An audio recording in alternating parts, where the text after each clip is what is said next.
And we're back here at 8:08 a.m. Matt, just a quick question here. What would you call a chicken that can count her own eggs? Do you know? No. A mathma chicken. Oh. Okay, let's go to line one and Scott. Scott, what's up?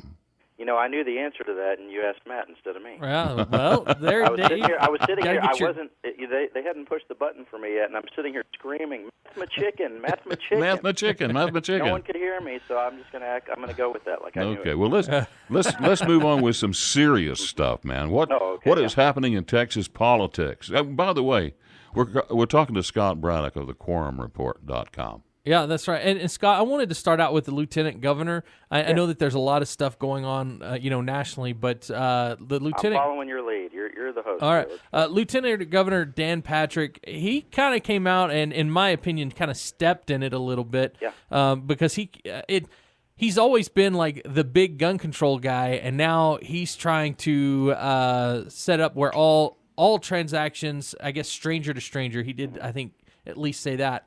Yeah. Should be go through background checks, and the NRA is kind of going against him. But on top of that, I think he's making some people mad.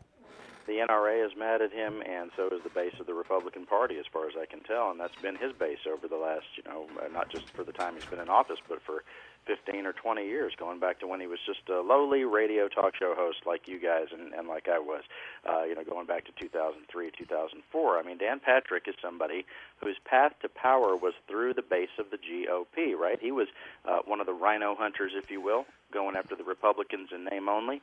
One of the Tea Party guys, one of the original Tea Party guys. They would say he's OG Tea Party. He has made his bones on that, and now he's going against the base of the GOP on guns, and they don't like it. And in one radio talk show appearance after another, you've heard the displeasure of the base expressed for what he's doing. He was on the, I think you say her name, Dana Loesch in Dallas, who's, with NRA TV, and she didn't like what he was saying on the Chad Hasty show. Chad was letting Dan know that the audience doesn't really like what he's trying to do here. Mark Davis show in Dallas, and on down the line, conservative hosts and their listeners not liking this. And you have to believe that what he's doing politically is trying to reach out to the middle. I mean, you have the Republican leadership in this state, frankly shaken by what happened in the 2018 election, and thinking that that the November election is going to matter more than the Republican primary in March next year.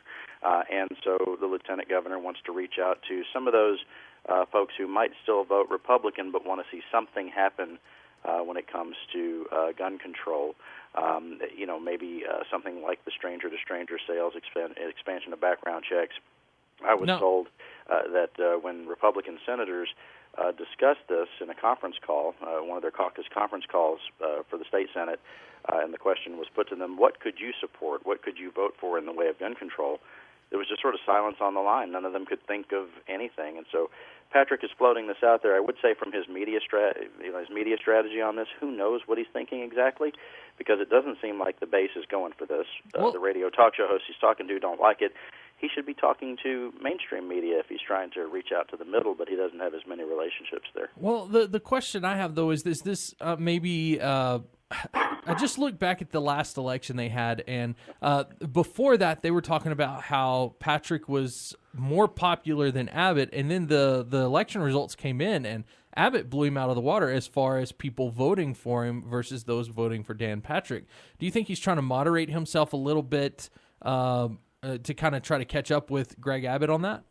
It's a good question, and Abbott, is so popular that there were, in fact, 500,000 Texans who voted for Beto O'Rourke and for Abbott. So he actually has, sort of cross appeal. Some people who would also consider voting for a Democrat. At this point, Abbott's the most popular politician in the state, and certainly the most popular Republican. But I'm not sure it has as much to do with Patrick personally. I mean, he's not on the ballot next year. And so he doesn't have to worry about either running in a primary or in a general election. I think it's more that he may be trying to give some cover to other Republicans to support some kind of gun control. If the election was held today, it would probably be about two things. One, impeachment, which I know you want to talk about, and guns are front and center for voters, especially after the shootings in Midland and out in El Paso. And I think two things can be true at once. Patrick talked about how he visited with so many of the families of victims in these shootings, and I think he truly may be moved by that and want to do something when it comes to gun control. But then I think the political reality is he's trying to figure out how Republicans can hold on to the majority in the Texas House, which I think Republican leadership at this point, whether it's the Speaker, the Lieutenant Governor, or the Governor, they all either publicly or privately acknowledge that the House is definitely in play no matter what happens at the top of the ballot. And, in some of these suburban districts, that's where you have Republican women who are, what I would say, they're kind of moving away from the Republican position on guns, which has been no movement whatsoever on gun control. Those soccer moms, if you will, they want to see something happening because they don't want to be thinking about, their kids getting shot when they drop them off at school. And in the same way, one thing is that there's more Republican members of the Texas House that are announcing retirements. Now, that's great for radio because then there's fights and there's a whole bunch of advertisement dollars put in there, but it may not be great for the Republicans in the Texas House. That's probably right. We've been talking about the fact that Democrats only need to pick up 9 seats in the House to take the majority. There were 2 more retirements, one of them from a rural district, a guy named Mike Lang, who's from the Cisco area. But you also have another from the Houston area, a guy named Dwayne Bohack, who won his seat in 2018 by a 47-vote margin.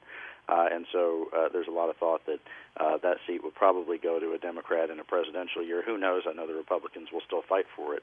But because of that retirement in particular, the one from rural Texas, I said that's not in play. That's still going to be a Republican seat.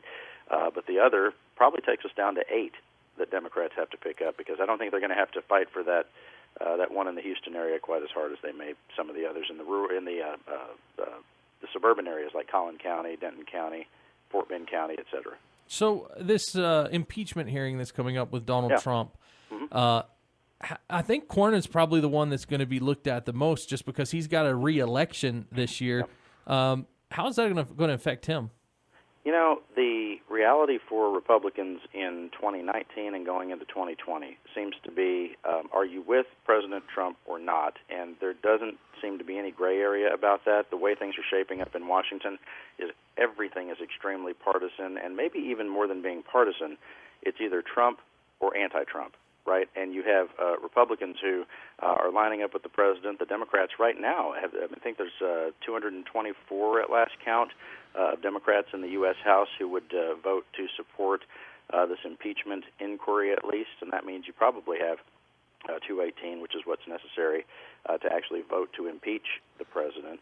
And so, no matter what anybody thinks about where we are with the impeachment proceedings, it is something that's going to color the perceptions of voters. Were you for this or not? And, of course, Senator Cornyn came out just this week, and he gave a speech on the Senate floor saying that the Speaker of the House, Nancy Pelosi, is wrong to be moving forward with impeachment.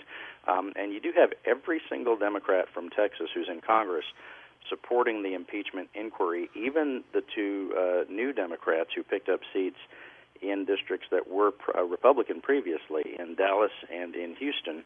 And so you have to believe that means that they must have seen some polling that shows that that's what their voters want them to do, to at least be open to the idea of impeachment, even if they don't eventually vote for it. Right now, they're kind of, there was a lot of talk this week about how this is moving, lightning speed, and there's some reporting this morning that says that they could have articles of impeachment drafted as soon as, in the next few weeks, sometime in October, and not over the course of a few months. So these Democrats who are saying they're in favor of the inquiry into impeachment, they're going to have to make up their minds pretty soon about whether they really support actually voting for impeachment. At least that's the way it looks right now. So you're pretty you know a lot about politics. Now Jeff Flake came out and said that if they did a secret ballot and it wasn't and they didn't have to put their name on it, that 35 Republicans would vote to get rid of Donald Trump, to impeach him.